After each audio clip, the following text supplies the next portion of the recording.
और ये हमारे स्वतंत्रता सेनानियों की सच्ची श्रद्धांजलि भी है। मेरा सरकार ने सीएए कानून के तहत शरणार्थियों को नागरिकता देना शुरू कर दिया है। इससे बंटवारे से पीड़ित अनेक परिवारों के लिए सम्मान का जीवन जीना तय हुआ है।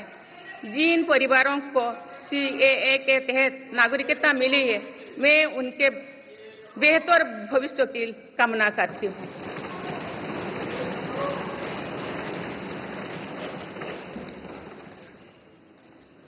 माननीय सदस्यगण, मेरी सरकार भविष्य निर्माण के प्रयासों के साथ ही भारतीय संस्कृति के वैभव और विरासत को फिर से स्थापित कर रही है। हाल में नालंदा यूनिवर्सिटी के भव्य कैंपस के रूप में इसमें एक नया अध्याय जुड़ा है। नालंदा सिर्फ एक यूनिवर्सिटी मात्र नहीं थी, बल्कि ये वैश्विक ज्ञान केंद्र के रूप में भारत के गौरवशाली अतीत का प्रमाण थी।